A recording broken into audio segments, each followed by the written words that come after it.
Plenty of space. Slide on in.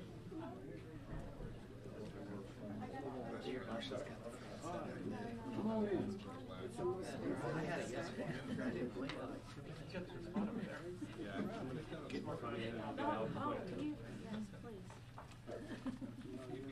All right, really good. Slide on in.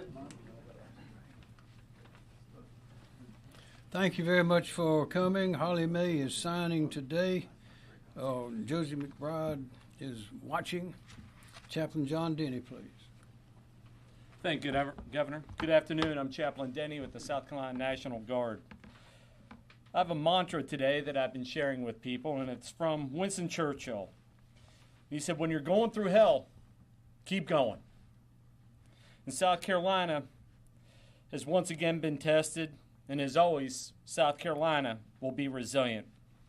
We're a state with a rich history of banding together when life gets difficult. We're resolute, we're strong, we're proud, and we will keep going. We are South Carolina. So let's pray. Lord, shine down upon us, unite us in purpose, be with us in helping others, and watch over those who are hurting and suffering. Bring healing upon them. Give us strength to keep going. We pray this in your name, Lord. Amen. Thank you very much. Well, here's some numbers to start with. As you will recall, on Friday, 3 million power customers in the state. On Friday, we were at outages 1,300,000. On Saturday, it had gone down to 1,200,000. On Sunday, it was 904,209. That's on Sunday. On Monday, it was 745,593. 745,593. And today, a little while ago, it was 629,979. Again, 629,979. And by now, I presume with all the people that we have out there working, it's probably a lot less than that now. But we're making progress. Again, we have the whole team on the field, and it's growing every day. I want to take a moment and sadly announce that we have, as of now, 36 confirmed deaths as a result of the storm. It's going up, and there'll likely be more. We hope not. To compare with Hugo in 1988, there were 35 deaths. That, of course, hit the coast real hard. Comparison, North Carolina, I believe there they have 600 people still missing and over 100 known deaths from the storm. So this has really hit our region hard. The declaration, our state has enjoyed success in getting our declarations accepted by the federal government, and we've asked for an expedited declaration this time. And as you know, it was approved, and that is based on information that we receive from the counties and can send in to get approved. And as you know, they're for public assistance. This is not the private assistance that the citizens do for themselves directly with FEMA in those counties that have been so designated by FEMA, but the public assistance that goes to the public institutions, towns, cities, state government structures. And we originally received, as you know, the okay for these counties: Aiken, Anderson, Bamberg, Barnwell, Cherokee, Greenville, Greenwood, Newberry, Oconee, Pickens, Saluda, and Spartanburg. So we were successful in receiving that on an emergency expedited basis, and that was very, very good. But we are now working to receive the information. We're awaiting information from other counties as well, and we anticipate that FEMA will be able to include a number of them soon. We hope, we anticipate. We're receiving information and sending it in, and those are as follows: Allendale, Abbeville, Edgefield, Lawrence, McCormick, Richland, and Union. I'll repeat that: Allendale, Abbeville, Edgefield, Lawrence, McCormick, Richland, and Union. And we believe we will have success once we have enough information received to where we can send that in, but we're anticipating success. We again have the entire team on the line now. The numbers are enormous for those that are participating in the effort. The National Guard now has 973 soldiers out on duty. We have 18 chainsaw teams out there. We have more coming from Florida and from Michigan and Virginia. They're arriving, and we're building. And so things are getting better, but we're not out of the woods yet. There's still a lot of power lines down, and as you know, in this storm has knocked down trees, which knocked down power lines, which caused everything that runs on electricity to stop.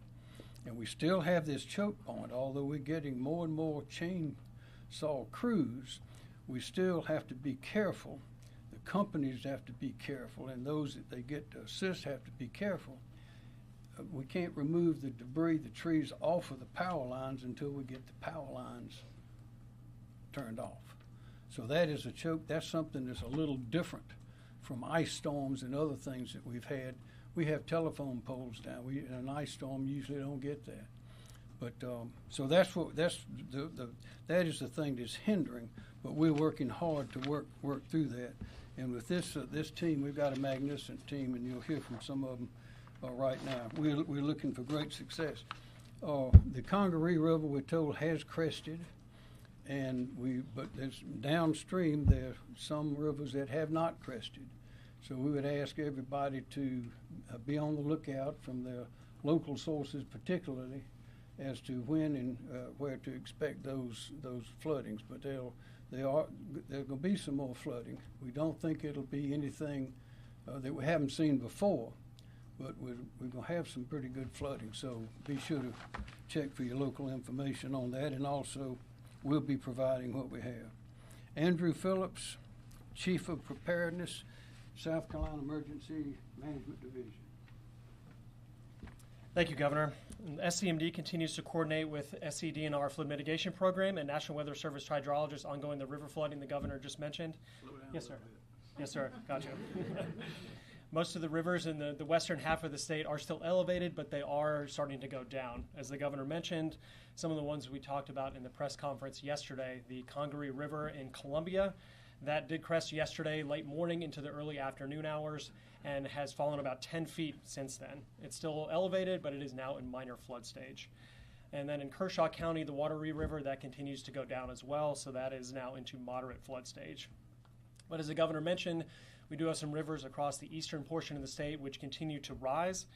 So those are the ones we're looking at as the water continues to move downstream. But I do want to emphasize the impacts from this river flooding will be mainly limited to the flood-prone areas along the river. Impacts are not currently expected outside of these areas, even though these rivers continue to rise. So some of those rivers are the PD River is forecast to arrive into moderate flood stage on Wednesday, so tomorrow. Santee River near Jamestown, that's along the Georgetown, Williamsburg, Berkeley County area, is forecast to rise into major flood stage on Thursday or Friday. We continue to coordinate with emergency management officials in that area, and they are closely monitoring the forecast as well along the Santee River. Continue to coordinate with Santee Cooper as well, and they will be conducting public messaging to those that could potentially be impacted by this river flooding. And they issue alerts to communities that are along the river about the potential for this. So that is what we are encouraging. We're urging everyone along these rivers to listen to messages from local officials. Thank you. Thank you. Director Andrew Bateman, Office of Regulatory Staff. Thank you, Governor McMaster. Andrew Bateman, South Carolina Office of Regulatory Staff. We continue to work with utilities and our agency partners in an effort to restore power across the state. As Governor McMaster mentioned earlier in the press conference, outages do continue to drop. Briefly, I'll detail where the state lies and where the individual utilities lie currently. As Governor McMaster mentioned, the total for South Carolina as of a few hours ago, so he mentioned it has undoubtedly gone down since then by some degree, was 629,979. The top three counties are Greenville County at 165,137, Spartanburg County at 135,951, and Aiken County at 62,316. Dominion stands currently at about 75,000, Duke at about 395,000, and the cooperatives at about 148,000. Thank you, Mr. Governor. Thanks, sir. Kim Stinson, South Carolina Emergency Management Division. Thank you, sir. Kim Stinson, State EMD. The State Emergency Operations Center remains at operating condition 1, which is our highest readiness state. The priorities really haven't changed for us, continuing maintaining communications, clearing roadways, power restoration, shelter operations, and food and water distribution. We currently have 11 of our personnel deployed to 11 counties in the most impacted areas to assist local authorities in responding to this event. County governments, the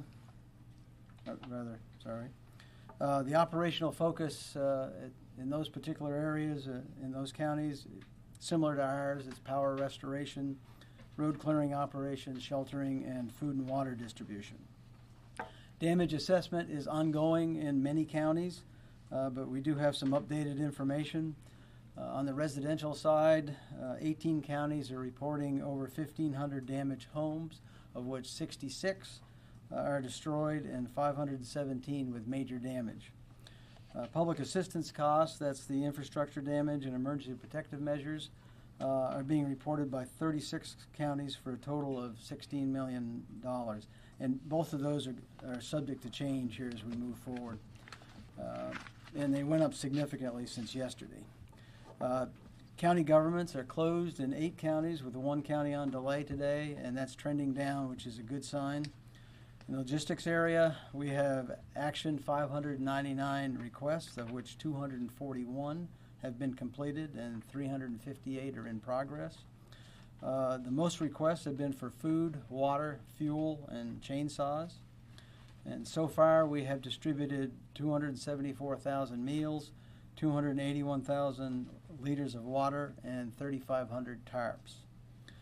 On the federal side, as the governor just spoke to, is that we've got a major push to rapidly add those counties that he identified on the individual assistance and infrastructure repair and restoration reimbursements. And there may be more added as we move forward, but we're working with FEMA and then also gathering additional information so we have sufficient information to add those counties to the federal declaration. A reminder for everybody to stay informed and up to date using reliable sources. Misinformation is dangerous, and even if it's well-intentioned. So please rely on official channels such as SCEMD and your local emergency management offices for accurate information. And residents here in South Carolina who have questions can call our state's public information phone system, our Hurricane Helene hotline at 1-866-246-0133. Thank you, sir. Thank you. Brigadier General Robert Stilwell, National Guard. Thank you, Governor. Ladies and gentlemen, good afternoon. Currently committed to the response, we have 894 Army National Guardsmen. We have 34 Air National Guardsmen and 35 State Guardsmen for a total of 963 service members responding to the event. We're continuing to build capacity. For example, we have a Florida National Guard engineer unit that is coming into our state today to assist our engineering effort in the impacted counties. We stand ready to ask for additional assistance from other states as necessary. Currently, in the impacted areas, we're assisting county authorities with debris removal, with chainsaw teams, and with general purpose troops. We're continuing to assist North Carolina with helicopter rescue missions in the affected areas. Ladies and gentlemen, the South Carolina National Guard is on duty, on station, and stands ready to support our friends, our neighbors, and our families. Thank you very much. A question. We have Yes, sir. 2 helicopter rescue units in North Carolina, but we have 2 here. And we've all we need. Yes, Is that sir. right? Absolutely, sir. We have retained helicopter aquatic rescue teams in South Carolina that can respond to any of the issues that we have. We can also remission and retask those units that are assisting North Carolina. Okay. Yes, sir. Thank you, Joe. Yes, sir. Secretary Justin Powell, Department of Transportation. Thank you, Governor. Justin Powell, Secretary of Transportation.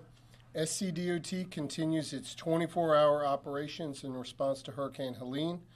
We have been working to restore mobility to the western half of South Carolina. We've supplemented our crews in the affected area with 87 additional crews that continue to make progress in removing trees and reopening roads. I got the opportunity this morning to visit operations in Edgefield and McCormick County. Our team spirits are high, and our crews continue to work tirelessly to help get South Carolina moving again. At present, we have 456 routes closed across the state. That is down from 480 yesterday. As the governor mentioned, power line entanglements remain the single biggest obstacle to reopening roadways. We've started coordination efforts with the utility companies that are expediting our shared mission of getting the power back on and the roads reopened. Power crews and DOT crews are now working side by side to get power restored and roads reopened at the same time. As we move trees out of the roadway, you may notice piles of debris and trees on there. As soon as the network is restored, we've gotten out of the power pack on, we'll work to start cleaning up that storm debris. I recognize this storm has brought incredible impacts across South Carolina, and I want you to know that SCDOT is not slowing down and that we are committed to getting South Carolina moving again. Thank you, Governor. Thanks, sir. Director Robert Woods, Department of Public Safety. Thank you, Governor. Good afternoon. Robert Woods, Director of South Carolina Department of Public Safety. I'll start with our calls for service. Typically for the Department of Public Safety, our calls for service are vehicle collisions, assist motorists, blocked roadways, especially during a situation like this. On Sunday, we had 569 total calls for service. On Monday, we had 784. Despite that uptick, you'll generally see that type of increase from a Sunday to a Monday from a weekend to a work day. So that's not unusual, and it's still within what we would consider to be our historic averages. So since our calls for service have returned essentially to normal, that allows us to free up personnel to assist SLED with law enforcement high visibility patrols, as well as other specific security missions. With that said, I'll just give you an idea as to the numbers of personnel that we have assigned today and tonight. This afternoon, we have 205 Highway Patrol and State Transport Police troopers and officers who are working. 166 of those are in Aiken and through the upstate, through the impacted area.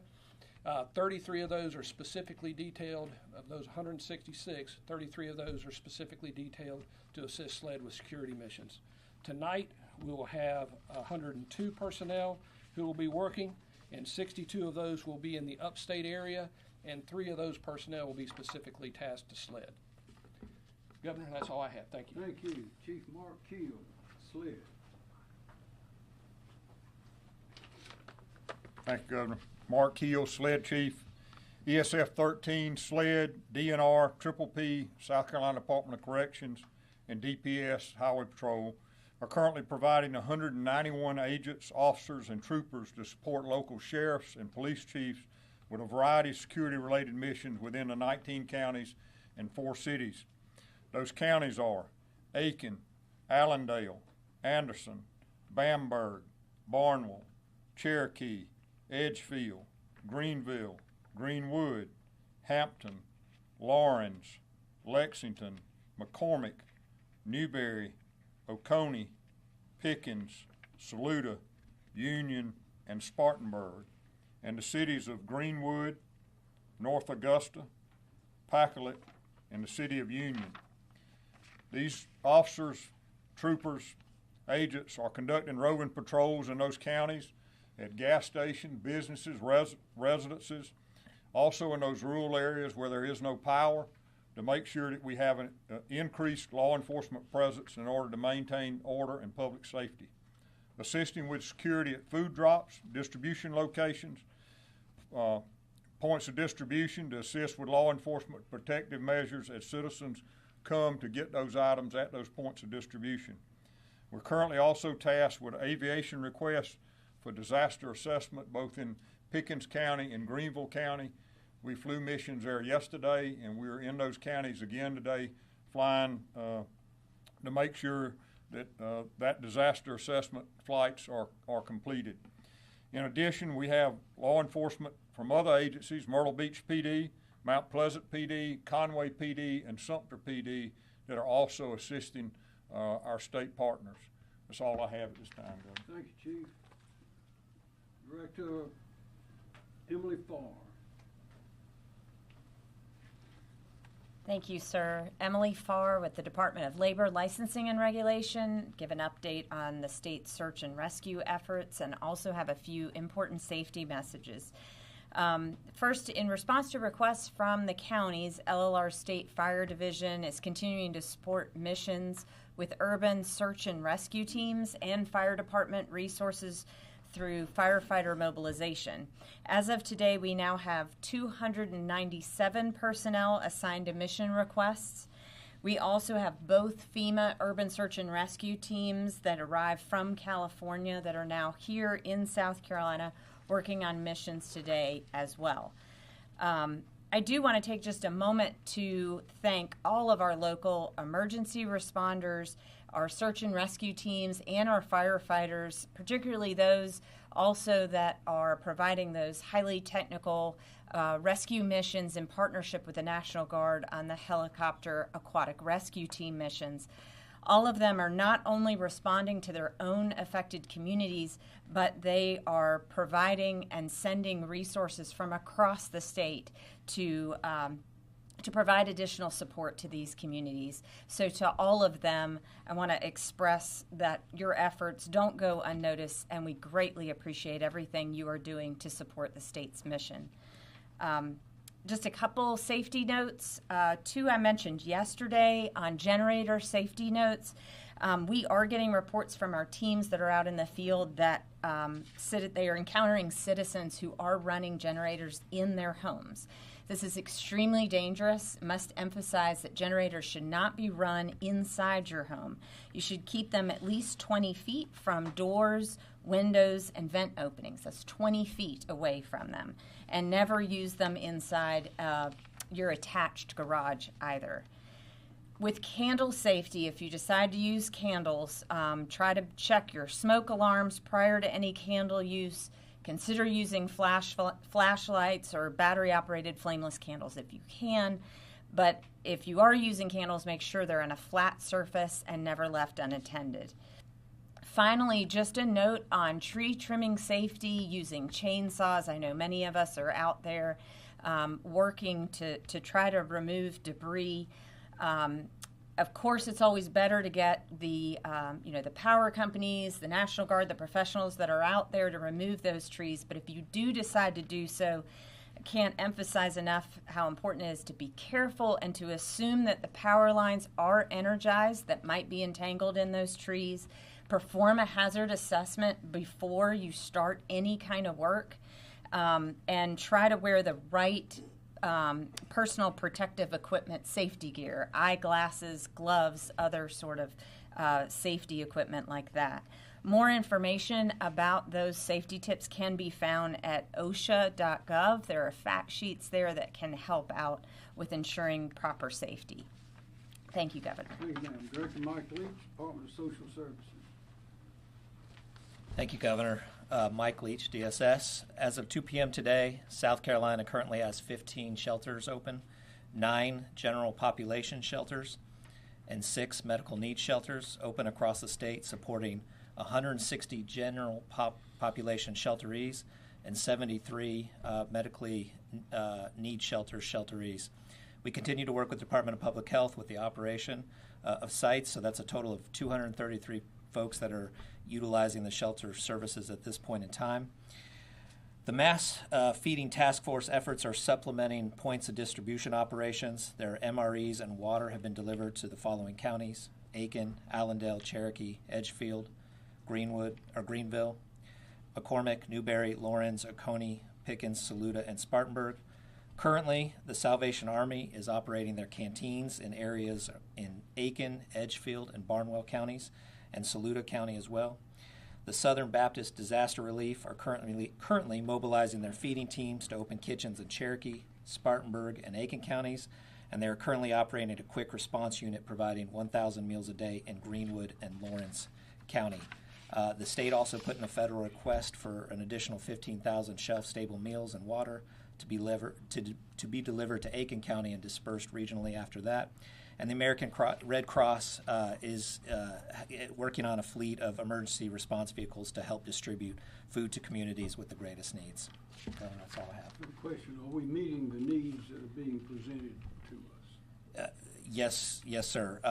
The capacity, we have plenty of capacity for folks if they need shelter operations. We're currently seeing folks who may need feeding services, and so they're coming in just for that, may need charging stations, be able to charge their phones, and we need folks who are oxygen dependent. We're able to serve those in those areas. Okay. Thank you very much. Director Edward Simmer, Department of Public Health. Thank you, Governor. Good afternoon, everyone. Dr. Ed Simmer, South Carolina Department of Public Health. We're focusing, as before, on our healthcare facilities and also making sure people's medical needs are met. All of our hospitals across the state have had power restored and are fully functional. That's very good news. We continue to see more and more of our other medical facilities like nursing homes and assisted living facilities get their power restored. The ones who are still on generator power do have adequate fuel, they have enough food, and we're checking with them every day to make sure their needs are being met. But right now, all of the patients in our facilities across the state are being well cared for. From a medical needs standpoint, as Director Leach mentioned, we have a number of medical needs shelters open across the upstate. If you have medical equipment that requires electricity and your power is out, we can probably help you. You can come to a medical needs shelter, plug your equipment in, and use it. The number to get to a medical needs shelter is 1-855-472-3432. Again, 1-855-472-3432. They will assess your needs and help you find the right shelter for you. Also, I would note that we have a lot of people who use medical oxygen and have been having trouble getting oxygen.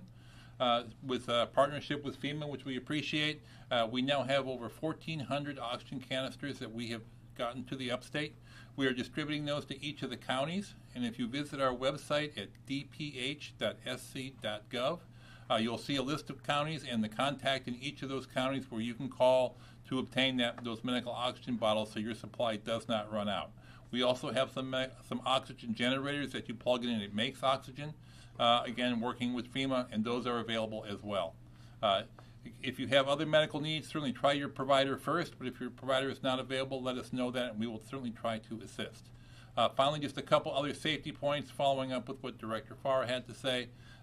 Be careful. There's a lot of insects, mosquitoes are coming up. There's a lot of ticks now. Certainly encourage folks to wear long sleeves, wear long pants, tuck your pants into your shoes or boots if you're working outside. Certainly a good insect repellent like DEET, D-E-E-T, can be very effective. Also, if you put permethrin on your clothes, you shouldn't put it on your skin, but if you use permethrin on your clothes, that can be very effective at keeping the ticks and mosquitoes away.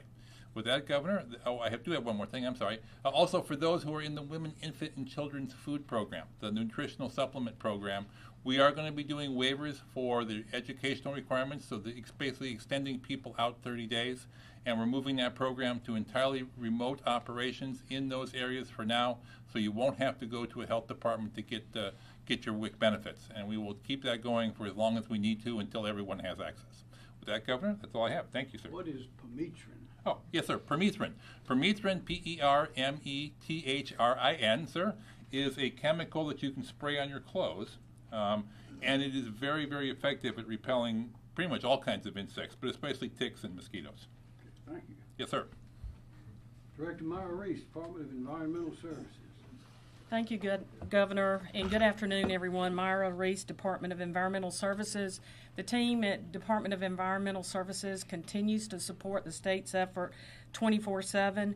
We wanted to provide an update in 3 areas today, beginning with dam safety. There's no change with reports of significant issues with our state-regulated dams. We're continuing to make progress with those post-storm assessments, in areas that received the most significant rainfall. As of today, we have assessed the condition of 149 dams. 61 were conducted by our staff, and then 88 were self-reports by dam owners. And we want to really thank our dam owners for continuing to be very vigilant in providing that assessment report back to us. I do want to say that we have noticed in our assessments that we've noticed some clogged spillways, and we just want to continue to encourage those dam owners to be paying close attention to those types of issues and to avoid any issues because of that. Second is drinking water, and beginning with public drinking water, we continue, there are no issues or concerns with continuity of operations or continued supply of public drinking water consumers. We're working very closely, with our power utilities and with our water utilities, matching those up. And we feel very confident that those systems that are on generator power are receiving the fuel that they need, and that we will continue to work them as permanent power is established. I also want to just not to forget the many citizens in South Carolina that rely on private wells, and just provide this number again. If you have any concerns or if we could assist you in any way, don't hesitate to reach out to our private well hotline at 1-888-761-5989. That's 1-888-761-5989. And then finally, I just wanted to mention debris management strategy. I think, as we continue and the counties continue to get out there and assess the damages, we're probably going to see volumes of debris that maybe we've never anticipated before, and that's why it's so important for us to have a good state strategy as far as debris management. And I just want to publicly thank all of our many partners. You've already heard from some of, like the Guard and so many folks that are helping collect this debris.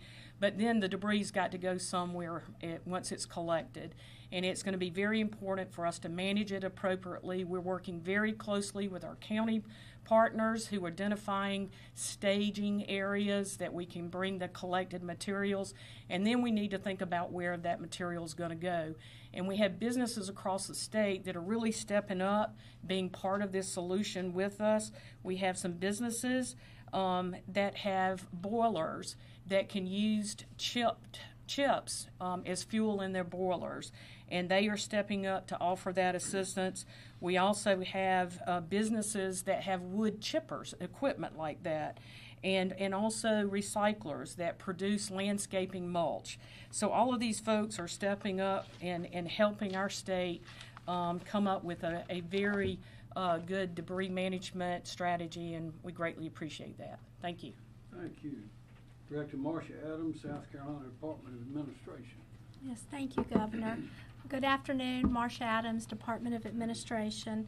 I just want to say thank you to all of the citizens across the state who have volunteered to help and volunteered to make donations. We continue to work with the counties to determine their immediate needs for donated goods and volunteers. And as I've mentioned before, donated goods require transportation and warehousing. So oftentimes the most effective offer to meet those immediate needs are monetary donations. Charitable organizations assisting South Carolina victims can buy the exact items needed for those victims.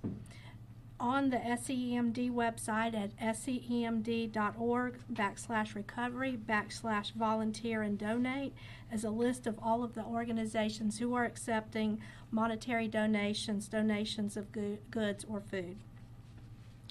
For people interested in volunteering, please visit that website also, and it has a link to volunteersc.org to register, managed by the United Way.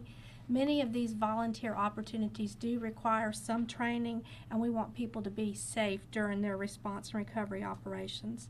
We do ask volunteers not to self-deploy, as unexpectedly showing up will create an additional burden for the first responders. As public officials and disaster relief organizations identify the specific needs, they will be contacted. Again, I just want to say thank you so much for everything that the citizens of the state are doing to help each other. Thank you. Thank you, ma'am. from Chief Ben Duncan, Office of Resilience. Thank you, Governor. Ben Duncan, Chief Resilience Officer, South Carolina Office of Resilience. We continue to coordinate with EMD with our recovery efforts and our mitigation efforts. We are lending personnel to EMD to help with disaster assessments. In the recovery efforts, we are well prepared with case management. We have case managers who are ready to fill in as soon as the recovery centers are open to assist people with all needs. It could be food, clothing, housing, whatever the need may be. We are there to assist them. We have a long record with recovery and long-term recovery. We've repaired from the previous storms more than 3,454 homes. This is a fantastic recovery effort that we have in place. We have the talent and people ready to move forward with it. Lastly, we would like to let you know that if there are any donations that need to be made, that they could be made through 1SC Fund. They have a history of assisting disaster victims from 2015 flood, Hurricane Matthew of 2016, and Hurricane Florence of 2018. Central Carolina Community Foundation is the parent of the SC1. Their telephone number is 803-254-5601. Again, that's 803-254-5601. And they have assisted more than 2,000 individuals in the previous storms that we've had. Thank you, Governor. Thank you, Ben Duncan. Just a couple of things to finish up with. You may want to know these numbers from Dominion, Duke, and the co-ops that are going down with outages. Yesterday, Dominion had 99,677. Today, they're down to 75,734. Duke yesterday was at 468,647. That's 468,647. Today they're down to 395,795. And yesterday the co-ops were at 177,269. And today they're down to 148,918. So you can see they're dropping. Went from 745,593 yesterday to 629,979, and they're still going down right now as we speak.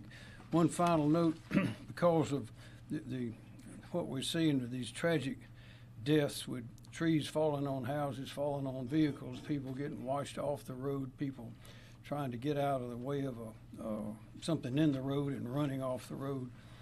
We know we don't want to have any more tragedies.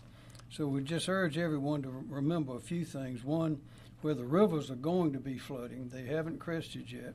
Be prepared for that water.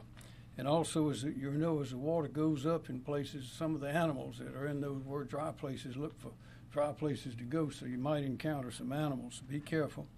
Also, the generators in homes or near homes and garages, we seem to always have deaths associated with those. Also, of course, electric shock. Don't go close to any wire. Every wire you see on the ground is fully charged and flowing with electricity, so stay away. Also, candles. We've had candle deaths with fires in homes. So far, I don't think we've had any deaths from bad food or bad water, but as the refrigerators are not working, we hope that people will throw the bad food away. Don't test it.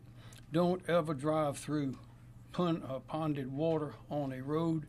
You may know the road, you may think this only a foot thick, but it may be washed out. It might be a hole there. There's no telling what could happen.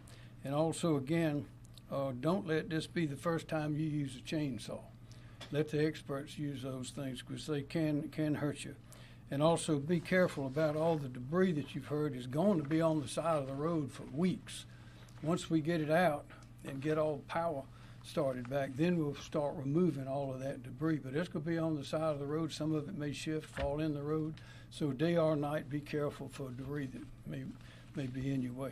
With that, are there any questions? Governor, the Yep. White House announced today that President Biden would be coming through the Carolinas tomorrow. Didn't really offer a whole lot of details about who he will be meeting in South Carolina or where exactly he will go. Do you plan to meet with the president? Can you offer any other information about that visit? Well, I know they're coming out. They ought to be the ones to announce all of that.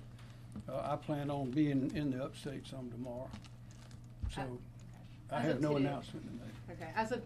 Okay. Would you like to meet the president tomorrow to discuss I've met the ongoing? president many times before.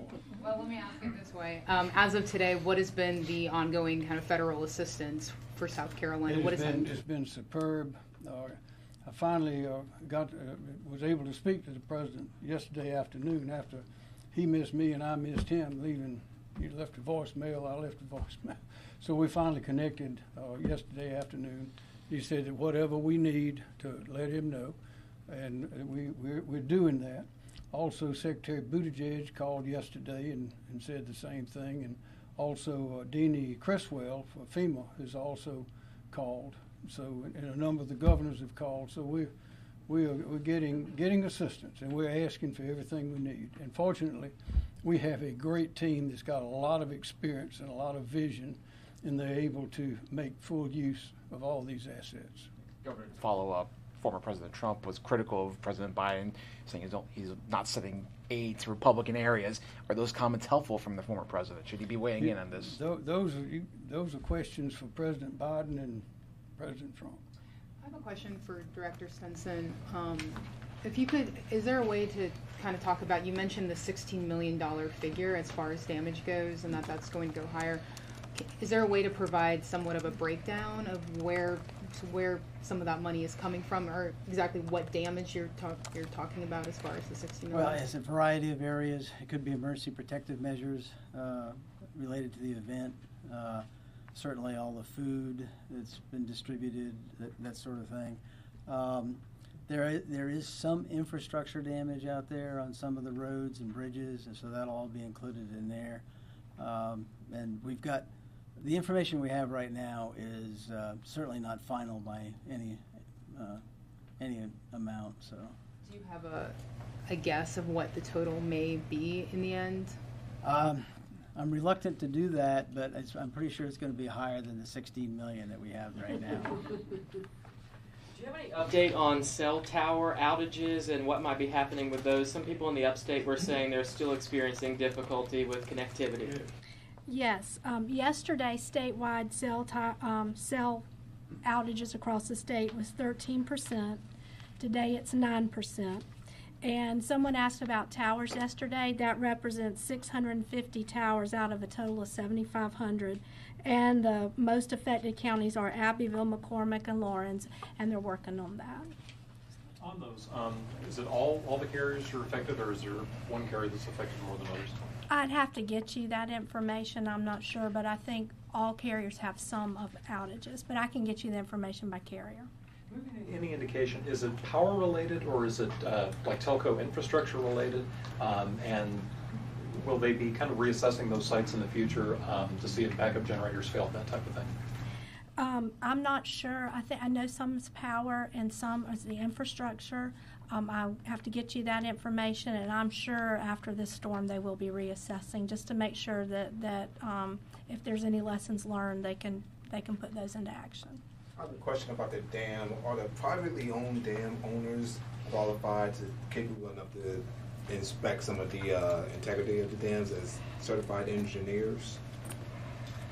Our dam owners, and certainly the ones that even have some of the smaller dams that are not regulated by the state, many of the things that you look for is, number one, you've got to know if you were to have a breach of that dam, who would be impacted. So those smaller dams, basically, it will just be the dam owner's property, okay? So it's really an investment that he's protecting. And what, if I was a private well owner, a smaller impoundment, I would be protecting that investment, and then I would make sure that when I had rain events, I was, watching the water levels and also clearing that spillway. Governor, with the dock workers strike now begun for the last 12 plus hours here, is the state anticipating any sort of effects on the supply chain that could concern recovery and resources? We have not categorized that, but of course there will be some impact. We don't know how long it's going to last. It just started, but there's nothing moving in and out of the port, is my understanding now. So it's at some point that will be certainly be an impact. Has the state, or did the state do anything to prepare for this? Obviously, knowing the state was coming, and is there any really workaround to ensure that supplies are still able to get here? It's very difficult to work around a strike of the entire Atlantic and Gulf Coast. But it's been in the news, and people are aware that it was coming. Suppliers, shippers, we've got a lot of logistics that flew from that port, and I'm confident that everyone that is involved in that on either end are aware of it and did whatever they could. But we cannot settle the strike between the carriers and the union. You all mentioned some of the resources that we've sent to North Carolina. Do you anticipate sending any more resources over to North Carolina in the coming days or weeks? If we don't need what we have, and they do, then certainly we'll send it. That's our rule. Is if we need something, we can't send it away to any place else. So that's why we have 2 of those 4 helicopter aquatic rescue teams. 2 of them have gone there. So as of this moment, for now, those will be the only 2 things that are in North Carolina from South Carolina. That's right. Okay. Now we have some troops deployed overseas, National Guard. Governor, have you spoken to any of the larger grocers, the Walmarts, the Publix, even the Piggly Wigglies, to see what's being done to bring additional food to replace some of the stock that some of the stores have lost during the power outages? I have not discussed that with them, no. But we've discussed a lot of things with a lot of people trying to get the power back on. As far as the declaration that President Biden signed, I know some of the counties were left out of that. You said some of those counties are still reevaluating whether or not they can be a part of that declaration. When you think about like Richland County, who is in charge of making that assessment? Is that a FEMA? All of the county officials, of course, they gather whatever information they can and send it in to us, and it will go to FEMA, and an evaluation is made. We've been fortunate over the years in getting these expedited declarations from the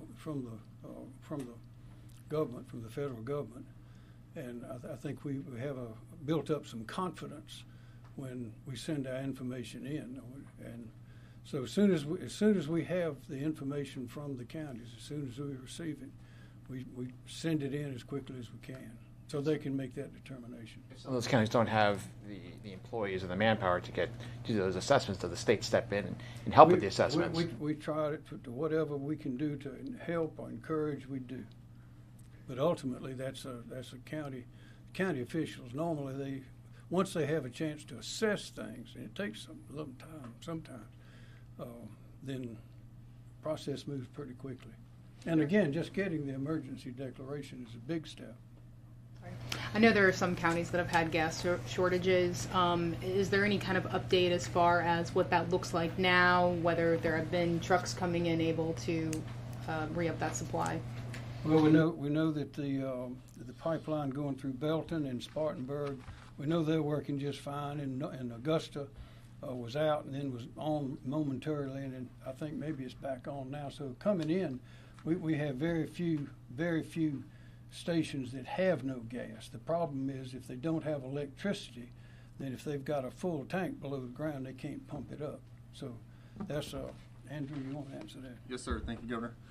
Yes, to follow up a little bit on what the governor was saying, when we talked with our contact at Colonial Pipeline, I don't think there is a shortage of gasoline itself. We did do some digging to figure out which gas stations actually are in operation.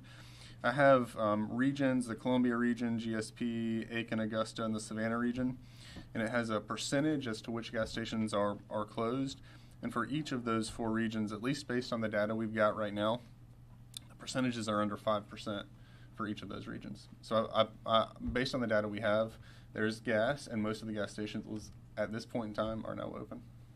More questions to be allowed. On the additional deaths that have been confirmed, can you say what those were a result of? Was it generators? Was it trees falling?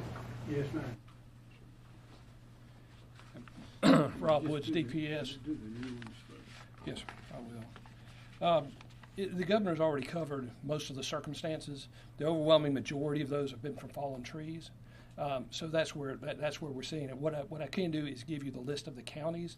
What we have done at DPS is work directly with the coroners in each county to verify the deaths themselves. They have the particulars involving each one of those deaths, but what the governor's already outlined is pretty much the sweep of what the cause of death are. But if you'd like me to, I can provide you with that information, and you can go back to the individual counties and get the specifics on those. I see we have a rep from FEMA here today. Can we have any kind of update, or is there any kind of information as to where they are in their progress and what resources they're bringing to Team S, South Carolina?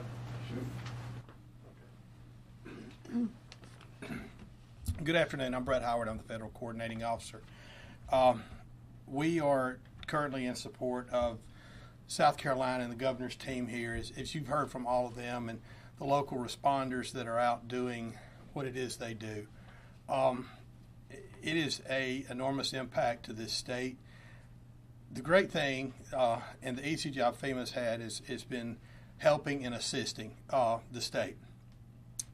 As all of us know, that disasters are all local. They're locally executed, they're state managed, and they're federally supported. And I stand here supporting the state of South Carolina with the full force of the federal government. We have been asked to bring in new SAR teams, and they're here. We found oxygen for public health and having it brought in. The most important thing was helping to expedite that declaration, to get the hard work out of the way. And Director Stinson's team, the governor's team, providing us the stuff we needed to expedite that major declaration helped speed up things. I know there's counties left out, and that's a big thing. But we went with what we had to get assistance to the survivors. We're here to support the state, and we're here for every survivor for this disaster. Currently, I think as of midday today, we've had over 64,000 registrations in the FEMA. So that needs to continue, because some of those issues that with private wells and things, there's assistance from us to help do that. We are currently going to have DSA, disaster survivor assistance teams, out in the neighborhoods helping register. I think DRCs were mentioned. We're working with the state at their discretion of where those need to be set up. And like the governor said, the president told him whatever he wants, and I'm here to make sure that we can give him as much as he needs. And I don't think we've missed anything yet, Governor. I think we've answered the call on everything that the state has required, and we stand ready to bring in whatever else it takes. And I look forward to being here through all of this. We're not going anywhere. This isn't a 2-day. This isn't a week-long event like the governor said. This is a marathon. We're going to be here for a while to make sure the state recovers and we get through this response and we get South Carolina and upstate rebuilt. Thank you, Governor. Thank you. Thank you very much. Thank you.